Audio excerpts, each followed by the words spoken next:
strong, finish stronger, right? We've all heard that before. But today, Joe and I and our incredible lineup of guests, we're going to flip the script. The 4 people that we brought on here today, man, oh man, did they ever finish 2024 strong. But I love that every single one of them is really committed to starting 2025 stronger than ever. Before we dive in, I have something awesome I want to share to kick this off. But Joe, I know you want to say a couple things. Yeah, so stoked for 2025. Amy and I have spent a lot of time in preparation for what this year is intended to be. We are obsessed with the vast majority of you, at least the ones that I know, and I want to be obsessed about the ones that I don't. And so RocketFuel it was Amy's brainchild.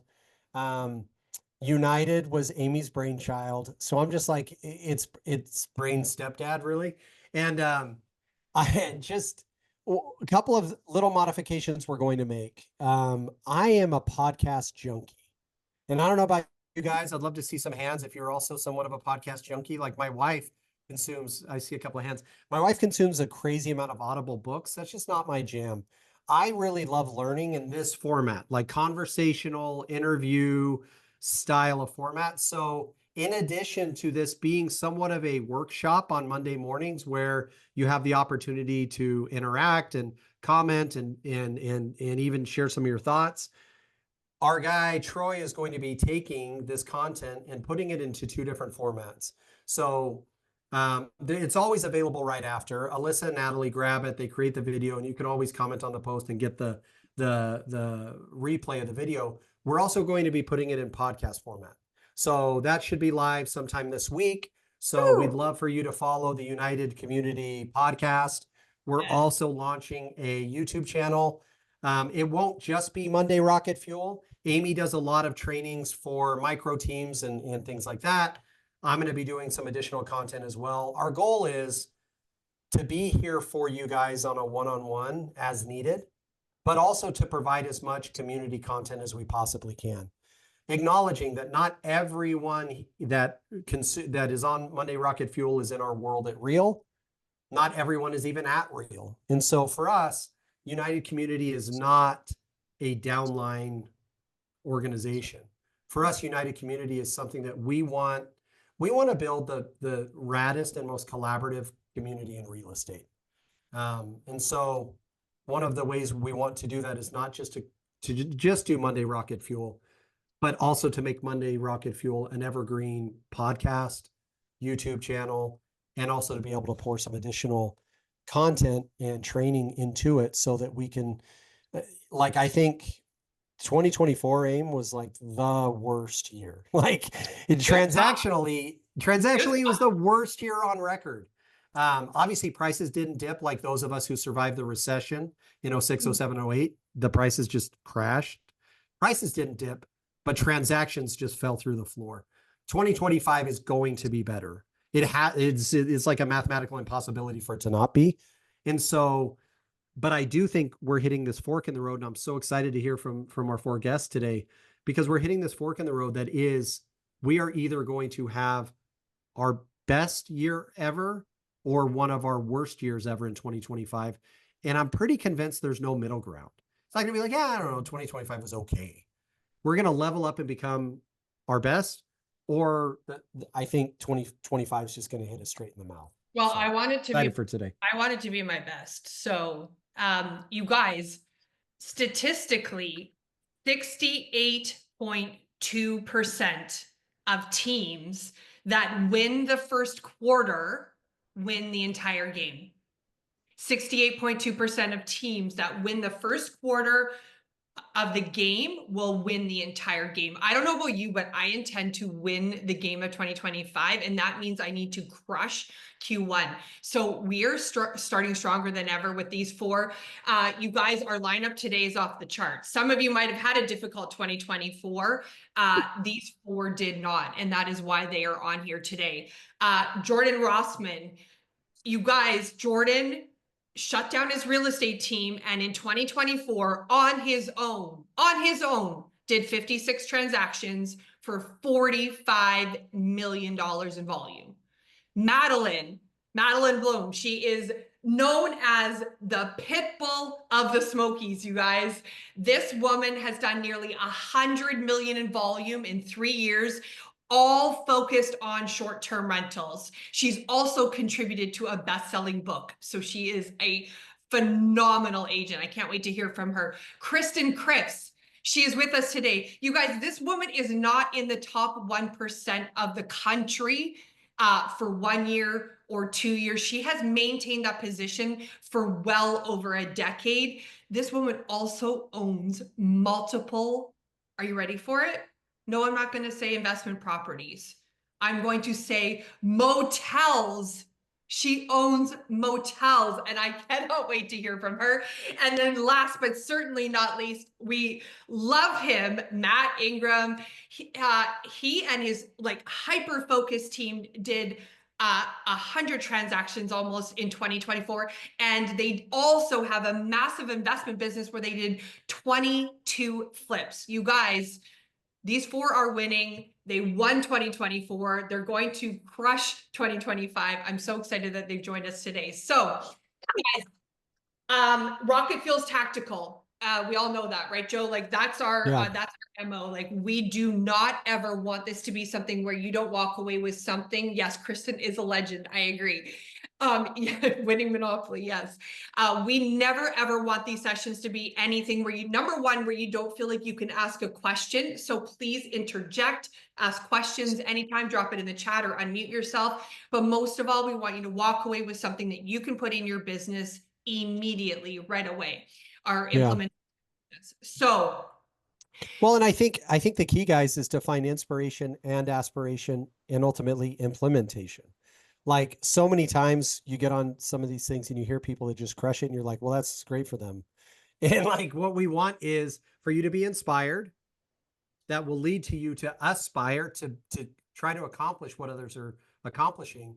And then ultimately for you to be able to implement the practices that have allowed them to do it. Because without those 3 things, like aspiration without implementation is just depression. Like if I want to be like somebody, but I have no clue how to implement the things that made them who they are, then it just depresses me. So excited to hear some of the implementation that they've done that have allowed them to accomplish the things that they've done. well, Jordan, let's start with you because I'm obsessed with your text script that you've been using to revive dead leads or database leads. And in the interest of this being super tactical, can you tell us like what worked? What did you say? How did you say it? Are you willing to share it with us? Yeah, absolutely. So, 2024 was a good year for me. It was the year of getting rid of all the fancy and just focusing on like what's going to move the needle, what's going to do the next deal. And for me, it was texting. Like I've done this for 10 years now and I just know myself and I'm just not a chronic caller. I'm a huge introvert. So a lot of phone calls is just not it's not for me.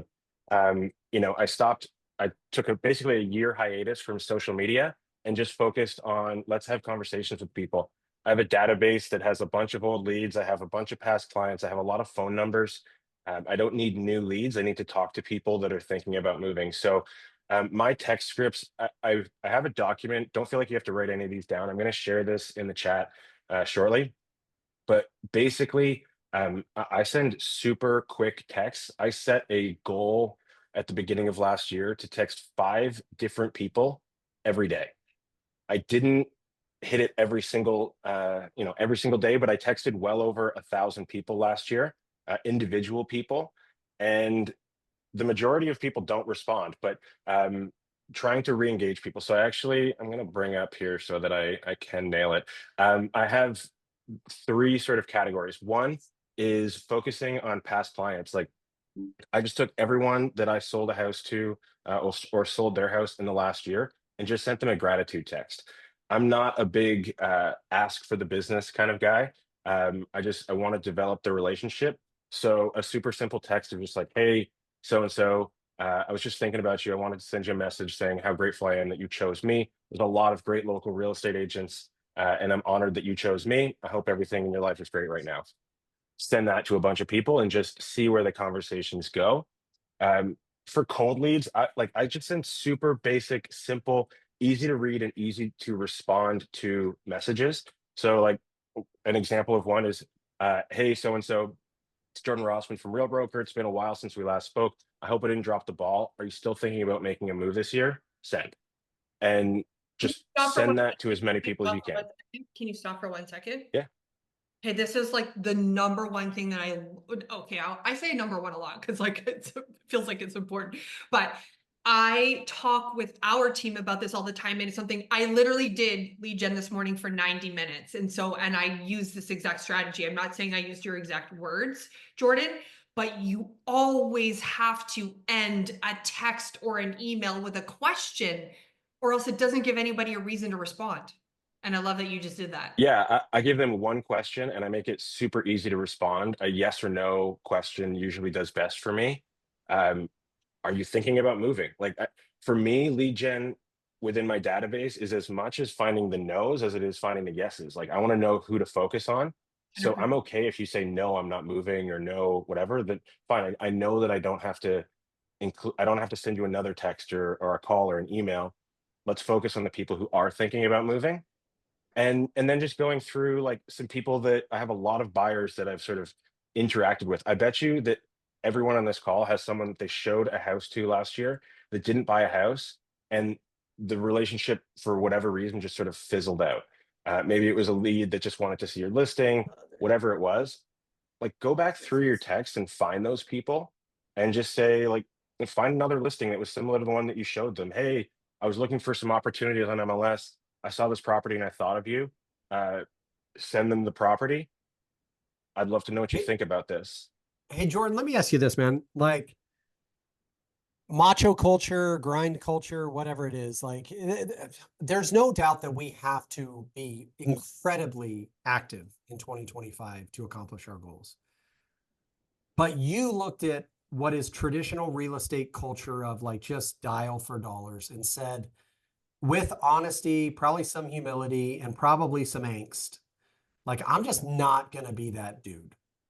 And you said, but I can send a whole bunch of text messages. I can create engaging content. How hard was it for you to fight against that? Dude, time honored, Tom Ferry, Mike Ferry, right? Like it's just dial. Like, how hard was it for you to just be honest with yourself and say, Jordan, bro, you're not going to be the dial for dollars guy? Is that something Yeah, it took me 10 it's years to tough. figure that out. It took me 10 years to accept that. But, like they say, like in nutrition, they'll say, what's the best diet in the world? It's the one you're going to stick to. So it's like, if you tell me that I have to call 5 people a day, I just won't do it. And I've proven that to myself time and time again. I've come up with this, I've come up with like all these systems, but I know that I can send 5 texts. I know I can do that. And so the momentum and there's so many days where I sent 5 texts to 5 different people and I got 0 responses, but just knowing that that doesn't take a lot of time. It it take you know And if calling is your thing, then do that. Like texting is probably not the most efficient way to do it, but it was the one that I knew that I could stick to. And it was, real estate, whether it's social media, calls, texts, emails, whatever it is, like real estate is just about how to generate a conversation with someone who's thinking about moving.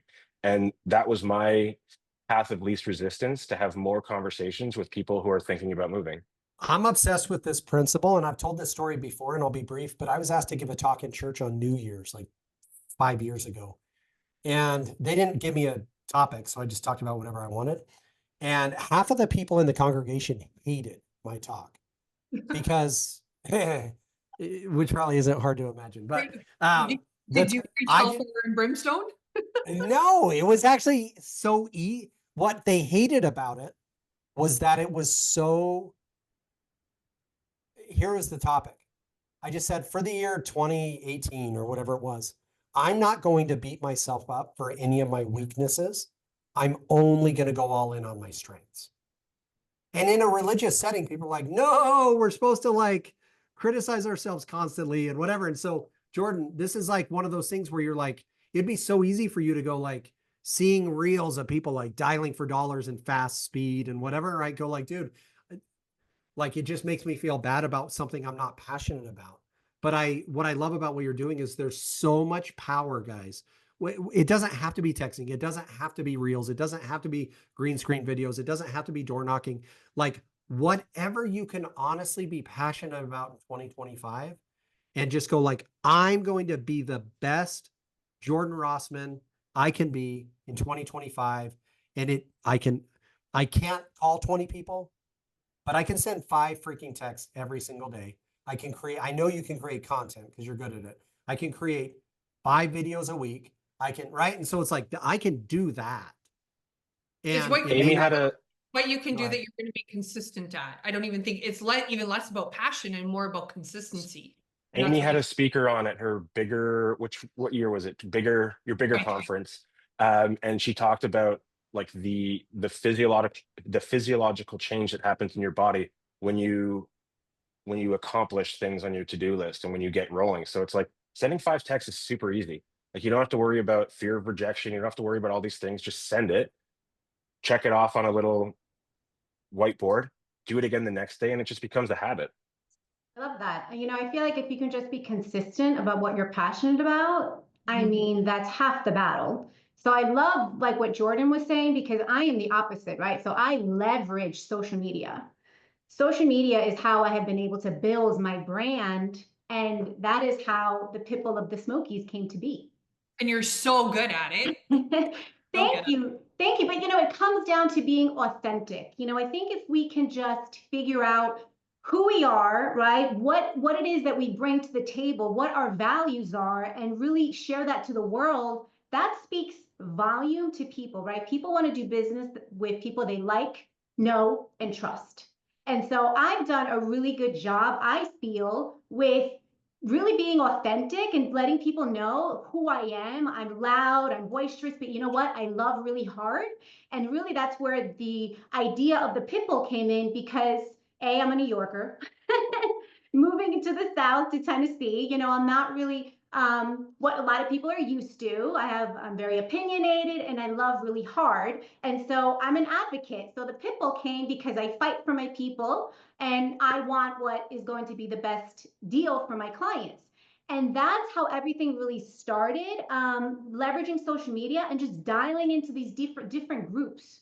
So for me, I specifically focus on short-term rentals. That's a hard, like niche market to be in, you know? I cover the Smoky Mountains of Tennessee. There's thousands of realtors in the area, you know? And so I feel that I consider myself a top realtor, but I build myself by leveraging social media and positioning myself as an expert. So if we can position ourselves and become an expert in the markets that we want to sell, you know, do you want to sell short-term rentals? Do you want to sell to first home-time buyers? Are you looking to sell to those that want to get into the midterm rentals? I mean, you need to know there are so many different areas and markets in this country. Look at what, you know, you can sell. If you're near a university, near a hospital, you can really target homes as like midterms. And that could be a niche right there. So with selling short-term rentals, I said, okay, I want to become an investor. So I feel that one of the best ways to put yourself out there, and I can only speak for myself as an investor, is put yourself in the shoes of an investor. I saw that there was a huge market in the Smoky Mountains, right? I've been a realtor for 8 years. I have really focused on building my business in the last 5 years. And can I tell you, how much do you think I've spent in referrals? Probably some money, right? Try to get myself into that very like specific market. I have spent 0 on referrals. Everything has been through word of mouth and through becoming an educator, becoming a pioneer in the sense that I want to bring value to my clients. So if you're looking to get into the short-term rental market, because that's what I know, or you know, any market, become an expert, research the hell out of your market, know your numbers, know your data. And that is what I did. And then I started to plug myself into these different social media groups and offering value, offering data, offering statistics, what's going to do well in this market, what's not. And that's how people started to know who I am. And I started to get those DMs in my inbox. So what are some of the ways that you've been doing that? Like you've been actually tactically delivering value? Like I know you said you did like a ton of research and then are you putting on events? Are you speaking at events? Are you? That's a great question. So you want to dial into the people that are doing what it is that you want to do. So for example, there's this woman named Stacy St. John. She has the biggest female investors group on social media. She's got about 60,000 people. 4 years ago, I dialed in with her and I kind of got into her DM. I said, hey, my name is Madeline. I am a STR investor and I'm also an agent in the Smoky Mountains. I've been reading a lot of your different posts. I've been trying to provide value. I would love the opportunity to share a presentation to your members and teach them all about the Smoky Mountains and why it's a valuable, profitable investment market. So you leveraged her audience. Yes, that's exactly what I did. And guess what she said? Sure, because I started to build a relationship with her, right? So why am I going to recreate the wheel? I want to connect with people that are doing what I want to do. I want to connect with the people that have the platform for me to be able to share my story and to be able to share value. And that's exactly what I did. So being a pit bull is awesome. I love it. How do you balance confidence and overbearance? Like, as you try to like fight for your clients, create social content, like, are you ever worried that you're going to come off too aggressive to where somebody may be like, dude, I don't. That's the beauty, right, of just being in the position that I am. First, I'm a very confident person. Can't you tell? I love it. And so, listen, I grew up pretty humble. I grew up pretty poor. And what I've learned is that the worst thing someone can tell me is no. Yeah. Then I move on to the next person. But I will tell you, this is where being authentic really comes in, because you have to be very confident and very comfortable with who you are. And what I've learned is that you can't please everybody. And my goal is not to please everybody. There is someone out there that wants to work with me, and you have no idea how many people want to work with me because of what I exude, the confidence that I bring, because they know that I'm going to get a deal done. How do you deal with haters? Excuse me? Does anyone ever, do you get negative comments on content that you create? How do you deal with it? No, to be honest with you, like I'm not like these, I'm in my 40s, right? So I feel like I'm competing a lot with people doing reels, and I'm definitely trying to move in the direction of that. But I have to tell you, a lot of my business just comes through my texts, right? Like through my posts, they're pretty powerful. And again, I am loud and I'm controversial. People like that. They do, actually, because I brought that up. I've been going back and forth, guys. A lot of you guys follow Colton Lindsay. He's actually my sponsor at Reel. He's been creating a lot of content, and he's like, dude, I just hope that when I create content, people criticize it and post it in the comments, because that's where a lot of virality comes from. And I think it's just an interesting concept where for some of us, we have to dial up our confidence to be able to even just live in the social media world. And then there's times where people, like Colton's just like, dude, I just live, I thrive off the controversy, which is interesting. And it's not easy to do. Like, it's not hard to build up your confidence. And then it's hard to build up your confidence, and it's hard to deal with sometimes the pushback people get for being bold and being controversial. It's my truth, right? So at the end of the day, no one can ever take away my truth. Love it. So that's how I look at it. Well, I think the big takeaway from Madeline, outside of like the confidence piece, which is awesome, because I think a lot of us could probably use a little snippet of Madeline's confidence, but is the fact that you took your niche, which I love, and then you found somebody who is even a stronger expert, and then you leveraged how to parlay that into getting an increased exposure for your business. So I think that that's really smart.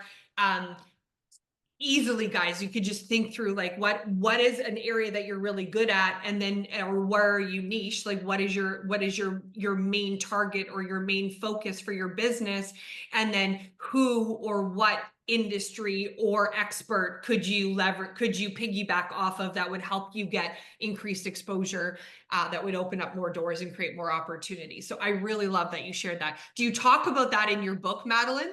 Yes, I know. I do. I do. You know, it's Okay. interesting. When I first started, I was focusing on residential, right? Kind of like a lot of other people, and it's a hard market. I Yeah. mean, it's a hard to, I mean, first of all, Highly I was a competitive. transplant.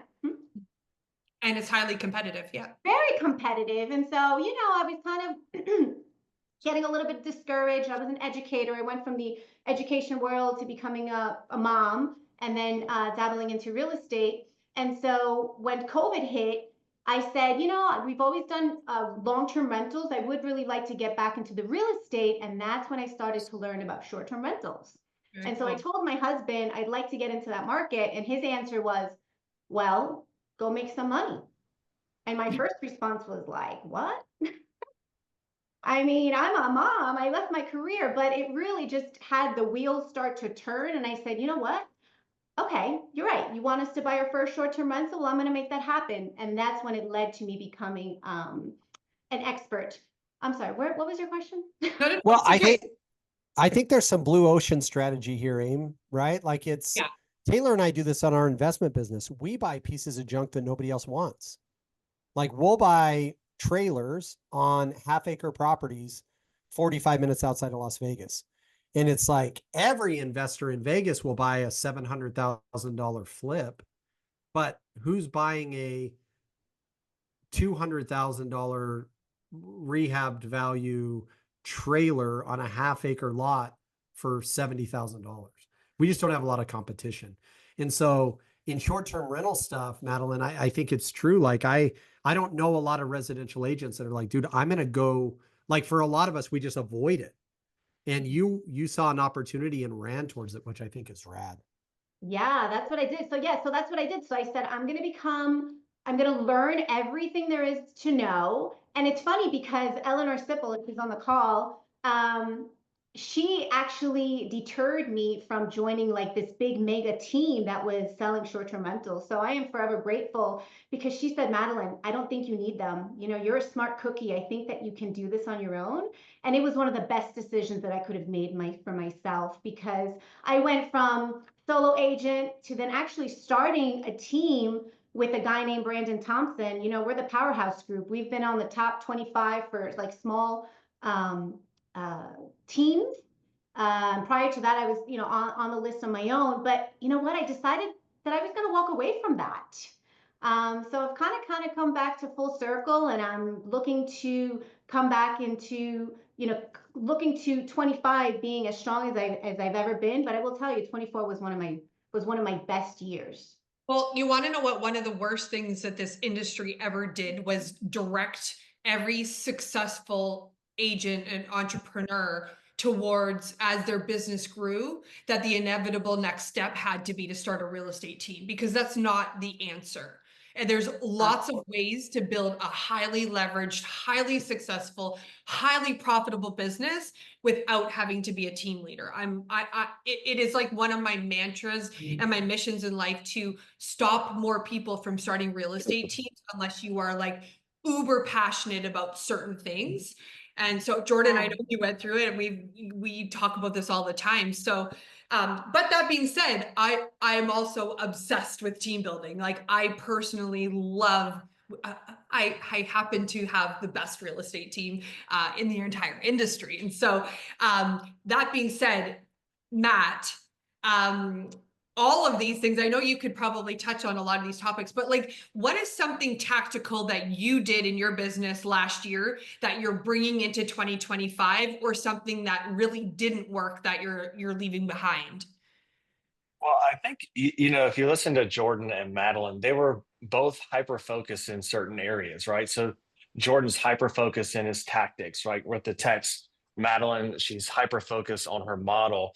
And I think that's one of the things that we've been is just hyper focused, at least when it comes to our investment business, on, you know, what exact type of properties we were doing and what we were buying. So we took some time in the first quarter, and our first quarter didn't get off to a great start on our residential or our investment business. And we did some restructuring, and I looked at it and said, hey, how can we get more hyper focused, make this a little bit more simple? And so we really looked back at our past business and said, hey, where do we have the most success in our business? And then just created an avatar off of that and said, hey, these are the properties that typically, at least on the investment side, when we go in to buy, we do the best with, right? So then we created that avatar, and then we said, hey, we're just going to be hyper focused just on those main types of properties. And then what we're going to do is we're going to start consistently lead generating to those properties and those property owners. So in the past, sometimes on the investment side, it would wax and wane a little bit as far as our marketing spend, because we're also managing our team. But I just found that through that focus clarity of exactly the type of properties we were looking for, I mean, down to like the location, the price, the age, you know, all of those factors that make this say, hey, this would be a great deal for us. Once we had that, it's almost like guardrails in our business, right? If there was something that was a shiny object away, we said, no, we're going to stay right here and look at these types of properties. So that was really huge for us. And then, you know, we push hard. So we do a lot of different marketing and advertising behind it. We run mail really hard. That's one of our top lead sources. So we did that, but then we got into a busy fourth quarter with the election coming up and things like that. So we did try something different, and I started getting VA callers to push into that business to look for some leverage. And that's something that really worked out well for us. And so it's definitely something that we're going to take and move forward into 2025. So what are your primary ways that you're doing lead gen, Matt? So our primary lead gen, again, one of our main sources is mail. So that's one of the main. When you said it, I didn't catch the word that you said. I was like, I don't know. Oh yeah, sorry, it's my Southern accent, probably. No, it's okay. Yeah, it's my Canadian ears. They didn't hear it. Yeah. But yeah, it's the mail. So mail is a big one for us. We've got a couple other like pay-per-clicks, and then we do a lot of agent networking too, you know, letting them know like, hey, you know, just curious, what happens when you run into that client that's looking for just a quick cash offer, or they don't want to deal with the showings, or they don't want to deal with this, or what happens when you run into that really ugly house that you don't really want to be associated with, right? So we do a lot of agent networking, and that's a great way for anyone to get started if they're not looking to put dollars into marketing, is just letting other agents know that, hey, you're there as an option, and you're looking to buy more properties, say in this coming year, and this is what they need to be on the lookout for, and let them know that you're going to compensate them well for it too. Where are you getting the data or the ideas or like the inspo for your mailers? Yeah, so when it comes to data, I think that's a pretty overwhelming task. I know I either use PropStream, which is a pretty affordable tool, or either just going through our tax records and just looking for properties that fit the criteria that we're looking for. And then that's something that we then download and say, hey, that's our list that we're going to run with. We get that to our VAs as well, and sort of take that approach, sort of full court press on those types of properties. Okay, amazing. For those of you that are looking for a really good tool that would give you ideas around different types of marketing campaigns that you could run, either on social or to mailing lists, print, whatever it is for door knocking, listing leads, Jimmy Mackin's company that he started with Tom Ferry, incredible, like tons of value, tons of amazing content coming out of there on a consistent basis. Yes, Matt is a baller. I agree with you, Peter. Matt, I'm getting props. somewhat healthily obsessed with like Deadliest Catch, the TV show. And I say that, but I never watch it, but I'm just obsessed with the concept, right? Because like, these are just highly skilled individuals who the two things they obsess over is, well, three things: the land that they fish in, the bait that they use, and the pots that they capture in. And like, that's the whole game. It's like, where are we going? What are we using to attract, and how are we capturing? And so I think that's so smart what you've done with your investment business, is just saying, like, I know what I'm looking for, I know what they're looking for, and I know how I'm going to capture them.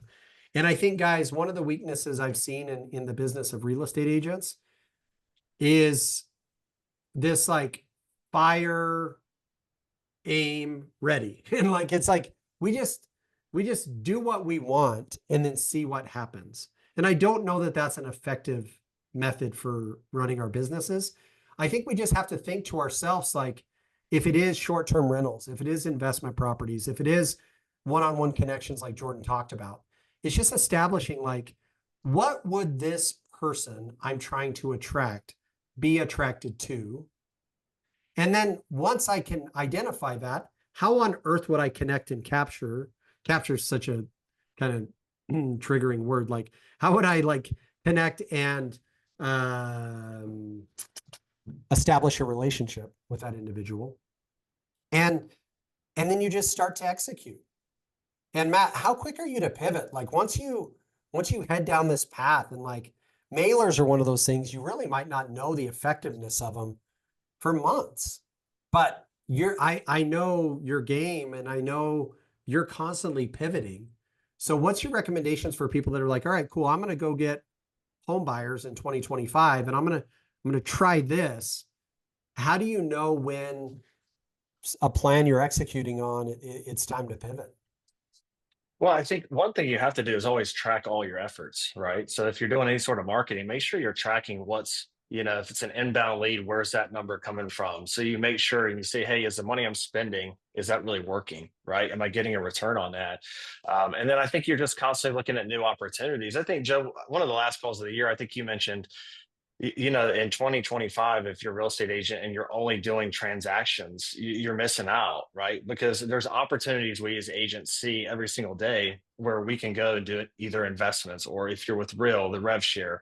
And so it's just looking at it and say, hey, how can I pivot my business slightly to take advantage of a new opportunity? And how can I maybe change my conversation with a seller, right, a little bit differently, so that I can maybe understand that they're not just looking for top dollar, shift my mindset a little bit and realize like, hey, maybe I can buy this property. Maybe here's an opportunity. So I'm a big Nate Bargatze fan. Has anyone ever watched his shows? If you haven't, go on Netflix and watch his comedy special. It's great. I didn't But think his it was late- that. I didn't think it was that good. I watched It wasn't it. his best. It wasn't his Okay. best, but it was My good. sister and brother-in-law like love this guy, and I was like, Yeah. okay, I'm gonna finally watch. I'm gonna watch him on Netflix, and then I think I actually fell asleep. It's like one of the two shows I watched through the whole holidays, and maybe I was just. No, Nate, not to go on a Nate tangent, but like you got to get used to his cadence. But his point in his latest comedy show, Amy, was like, I was a water meter reader, and now I just do comedy. I got the point. I got the drift. And if comedy doesn't work, I'm going back to being a water meter reader. So, like, I think one of the keys that you're talking about, Matt, is like, if we only have one thing, that one thing better freaking work. Because I think one of the reasons 2024 was hard for some people is they only had one thing, and that one thing stopped working. Think about pizza box agents. Think about North Carolina basketball calendar people. And it was just like, I just send 1,000 basketball calendars a year. They go on people's fridges, and that runs my business. And then the cell phone gets created, and you're able to just go on your phone and see when the next Carolina basketball game is. And so your calendars become somewhat obsolete. And so the point you're talking about there, Matt, is like, everybody's got to have, like, for Taylor and I, we run 3 businesses. Our revenue share is outstanding. Our investment business is really, really good. And last year, our team broke even. If all we had was our team, breaking even doesn't feed my family. Like, it would have been a really tough year. So I do think there's some wisdom there in just making sure, if you are only going to do one thing, that one thing better freaking work. Yeah. But there's so much wisdom in making sure you got a couple of irons in the fire in case one of them doesn't work. As long as you're in a position where that one thing that you're really, really good at is working and flowing like to a level, so that you don't get distracted with a bunch of other stuff. So you don't want to stop doing something great. Yeah, exactly. That's working. But so you don't want it to be a distraction, but you just want to make sure, like, imagine a world in which like you owned a beeper company and then it's like, you're just crushing it in beepers. And then all of a sudden cell phones come out and you're like, oh crap, what do I do now? Right. And like the story of Blockbuster Video, right? Like Blockbuster had the opportunity to be Netflix long before Netflix. Did you have a beeper when you got into real estate, Joe? I had a beeper when I was in high school so I could talk to girls, but sorry, by the time I got into real estate, cell phones already worked. But I had a beeper so that I could talk to girls for sure. Okay. You asked. We certainly left we didn't leave the best for last because you guys are all amazing, but Kristen is just an absolute superstar. Kristen, I actually wish I had like the most succinct, powerful question to ask you, but I just want you to share with us like about your like this massive business that you've built, production, investments into motels, women's events. Like you are just an absolute like icon in our space. And so will you just share with us, like, I think like first let's get tactical. Let's make sure that everyone walks away with something from each of us that they can implement into their business right away. What really, really worked for you in 2024 that you're carrying into 2025? To be honest, thank you for all your nice words. But it was more like everything from COVID, you know, everything was just going crazy and we had lots of holes in the bucket and we just kind of didn't realize it. And then they all started to come to the forefront basically. So we were just getting rid of that. But honestly, when you were saying before about teams and stuff that everybody thinks, oh, when you do high production, you have to go to a team, you have to go to a team. I thought I had to go to a team for so long and my body like rejected it. And like, we'd have all these billboards with the most we had was 13. Okay. So we'd have 13 people, whatever. And everybody's like, you're doing so good. You're doing so good. But I was like miserable. So 2024 was like really me getting in tune with like what I wanted and what my soul was saying and, you know, kind of stepping into that, not what they wanted. Like they wanted to have 100-person team and they wanted to do this and do that. I'm like, I don't want to do that. Like, so mine was more like different. Mine wasn't like, hey, I want to text this many people or I want to do this. Mine was like, what do I really want? Because I feel like I kind of sold my soul and I needed to get that back.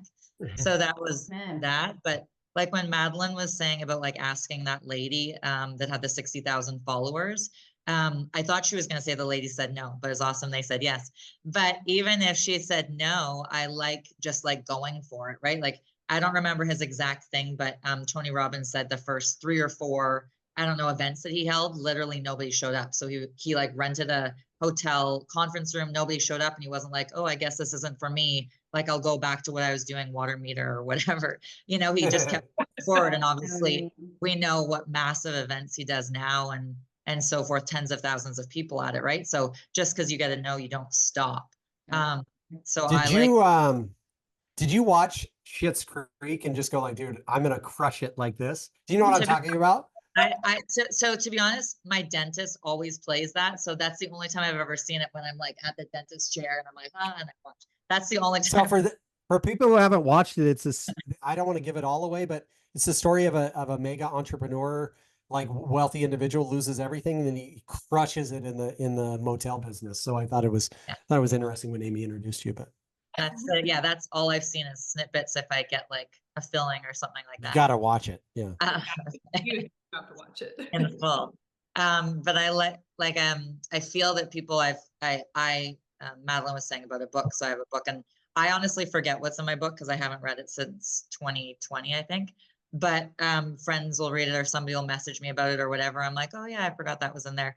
But I say like that everybody's a millionaire and they either have millions of excuses or millions of dollars. So just to be like conscious of like what you're, oh, like I always get the crappy end of the stick or bad things always happen to me or this or that or whatever, you know, it's what you're saying to yourself and what you're propelling, you know, that snowball effect. So I just don't want to ever be, you know, a million excuses, whatever, like, so bad things happened or so this or that, you know, you learn from it and you're okay, this is what I'm going to take moving forward. This is what I'm not going to do again, or this is what I'm going to. So I just like that, not as opposed to, I don't know, this is the exact script that I do or whatever. I've been really good with like people and not to say that people normally, like they feel like we're best friends at the end of the transaction or they think that we're going to start dating or something. I don't know. Like I just really get along with people and I'm good with throwing parties And opposite of Jordan, I'm good with calling people. So I don't like just calling and saying like, hey, do you have a friend or family member or coworker or whatever looking to buy or sell? I'm really good at being like inviting them to things that I'm doing, but then saying, by the way, but I feel like if I don't have a reason to tell them, then I feel kind of like car salesman-y. Do you know what I mean? So I like to have an event that I could tell them about. My events happen to be big, but like, you don't have to be big. Like my first one was at my house and I like borrowed my friend's bouncy castle for our kids. And do you know what I mean? They don't have to be big, but I just happen to throw big ones. Whether But- So whether you're selling ahead. whether you're selling real estate or you're in agent attraction, and let's just be honest, like every single one of us in our industry is in some type of agent attraction business, because whether you are in an independent brokerage, a traditional brokerage, a cloud-based model, whatever it is, like everybody, like someone's recruiting somebody, let's just be honest. So you're either selling real estate or you're in agent attraction. The number one way that you can easily have conversations with buyers and sellers or potential buyers and sellers or other agents is to do what Kristen said and always have something to be inviting them to. Always have some type of value and or event or training to be inviting them to. It's the easiest way. It's like, it's growth 101. Like I used to do tons of one-on-one, but then obviously as my sphere got bigger, I couldn't. So that's why I started to do parties. But if I go to like somebody's baby shower, like it doesn't have to be things I'm holding, but if I go to somebody's baby shower or somebody's bachelorette or somebody's this or that, then I get to see like 10 to 30 people at once, as opposed to like one, you know? Yeah. I love it. So what are you focused on for 2025? Like what are you looking to accomplish? I mean, you're crushing it. So what, at the end of the year, looking back, what are you going to be able to say like, dude, this really worked well for me? And I'm assuming in real estate, just because I have my hand in lots of other things, but Yeah, assuming in real estate. Yeah. Honestly, anything. I mean, are we running marathons? Are we like in a skydive? Like, what are we talking about? No, I'm doing, like Amy said, like women's retreats and stuff. So I'm doing more of those. Last year was my first one. And then specifically in real estate or just not in women's? real estate at all, like in self-development, like inner child, personal growth, etc. Nice. Because lots of us are like go and jobs and in life, but they don't, give yourself the time to heal and other things from maybe whatever that's happened. But basically, like for example, one place that I had 4 waterfront properties that were doing amazing, like 200,000 to 300,000 a year after paying my mortgage, they were making. And then they put a ban and said, oh, by the way, you can't Airbnb here. And I'm like, So instead of like fighting it, people are like, oh, fight it for the next 5 years and we'll get all these lawyers and whatever. I don't want to do that. And that's literally why I just stopped and like switched to motels. Because I'm like, nobody can tell me I can't rent out a motel. So I'm just getting rid of some of those properties, fine tuning miscellaneous stuff. I happen to have lots of storage lockers everywhere. So I just got a new big office. I can store it all in one. But I just want to connect back with people because I did, like I said, kind of get rid of the team aspect that I've been doing for 10-ish years. So I would see my team all the time, like, oh, we're seeing these people, but I didn't get to see all my customers and that's what I like. I like seeing the hundreds of people every year we deal with as opposed to just my team. Do you know what I mean? So I'm like reconnecting with those people that I used to go to all their things and but I just got so busy with other things that I haven't. So I kind of missed out on all those connections. So like rekindling those people and that kind of thing. And people are like, oh, no worries. Like, I thought you were too busy and you forgot about me. And like, oh, you remembered my kids this or that. Like, obviously it's easy because social media, so I can creep them and be like, oh, you just had your first grandbaby, you just that. Like, I don't physically have to know what happened, but I can see it all online and reach out, whether it's like Jordan via text or a phone call or whatever. I'm reaching out to people because I lost contact with a lot of people because my team was taking care of them, or so I thought, and it wasn't always necessarily happening that way. Well, let me ask you this. So we had Creeper in church yesterday that like the army was like all the men went to go chase this dude. Anyways, it was the weirdest thing, but it reminded me of the training, right? Like run, hide, fight. Those are the options. So I love that you brought up something happened to your business. And I'm just curious if you could, like, how do you make that decision to run and like go do something else, to hide, like pretend, be on the DL, or fight a battle? Like for someone to build what you built, you have to be able to make those decisions pretty quickly. And like, how do you decide how should people be evaluating changes to their model, changes to their environment, changes to their like business plan, how do you decide like this is a fight worth fighting? It's not worth fighting. Like I'm just going to go execute on something else. Like how do you make those decisions? To be honest, I know it sounds weird, but literally your gut, like I'd be sitting with the whole team and I'd fly them to places like, oh, we're going to go to Mexico for a conference. The conference is 2 days, but we'll stay for 10 and I'll pay for everything. But like my gut was telling me like, this doesn't feel right. And they'd say like, oh, you seem to have lost your zest for real estate, or you seem to this, but like my gut was literally like telling me that stuff wasn't right in it. So I'm just honestly leaning more into listening to my intuition of like what I really want in life, in real estate in general. That is Because the key takeaway of this entire podcast, I just want to say. It's so good. Seriously, it is. I was in the same position. It's like, I want to do what makes me happy and do what will serve me, right? And your gut will never, steer you wrong. We need to be more intuitive or lean more into that. So I agree 110%. Jordan went through that this past year too, right? Yeah. I think that 2025 is going to be the year of agents not needing permission to do things that the industry tells you need to do. I mean, I basically didn't post anything on social media for over a year now. And I was super nervous when I made a conscious effort to stop that and stop content creation, because the industry keeps telling us you have to do videos, you have to do this, you have to do that. And it's like, I didn't post anything and I had one of my best years ever.